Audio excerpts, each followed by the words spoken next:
జై తెలంగాణ. ఈరోజు మూసీ నది పరివాహక ప్రాంతంలో మూసీ ప్రక్షాళన పేరుతోని ఈ ప్రభుత్వం చేస్తున్నటువంటి విధ్వంసం పైన శాసన మండలిలో బీఆర్ఎస్ సభ్యులందరం కూడా మేము రకరకాల అంశాలను రేకెత్తించడం జరిగింది. కానీ ప్రభుత్వం దేనికి కూడా జవాబు చెప్పకుండా తప్పించుకోవడం అన్నది అత్యంత బాధాకరం. కానీ మేము సంధించినటువంటి ప్రశ్నలతో ఈ మూసీ మీద ఉన్నటువంటి కన్ఫ్యూజన్ అంతా పోయే విధంగా శ్రీధర్ బాబు గారు ఒక్క మాట మాత్రం ఒప్పుకోవడం జరిగింది.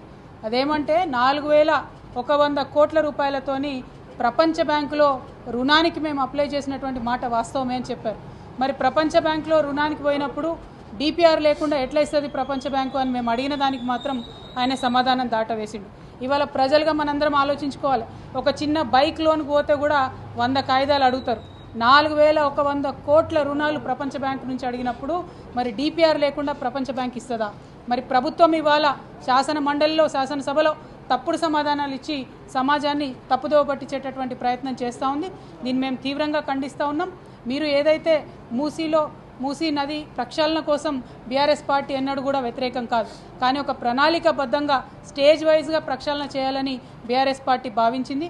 అందుకే మొదటగా ఎస్టీపీలు కట్టి ముందు వాటర్ క్లీన్ చేసి తర్వాత అక్కడ ఉన్నటువంటి ప్రజలు వారి అవసరాలు ఆలోచన చేసుకొని వారిని రీహాబిలిటేషన్ చేసిన తర్వాత ఏమన్నా కార్యక్రమాలు చేయాలనుకున్నారు. మొత్తం డీటెయిల్గా రీసెర్చ్ చేసినాక 7000 పైచిలుకు మంది ఇండ్లు పోతున్నాయంటే కేసీఆర్ గారు ఆ ప్రాజెక్టు జోలికి పోలేదు. ముందు క్లీన్ చేద్దామని ఎస్టీపీల జోలికి కేసీఆర్ గారు పోయింది.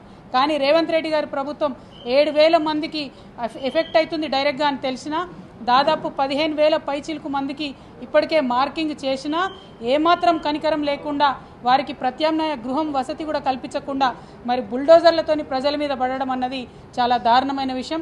ఒక పక్క ప్రజల్ని ఇబ్బంది పెట్టడం, ఇంకొక పక్క శాసనసభలో శాసన మండలిలో తప్పుడు సమాచారం ఇవ్వడం, ఇవి రెండు కూడా ప్రజల్ని మభ్యపెట్టేటటువంటి కార్యక్రమాలు. వీటిని బీఆర్ఎస్ పార్టీ తరఫున తీవ్రంగా ఖండిస్తూ ఉన్నాం.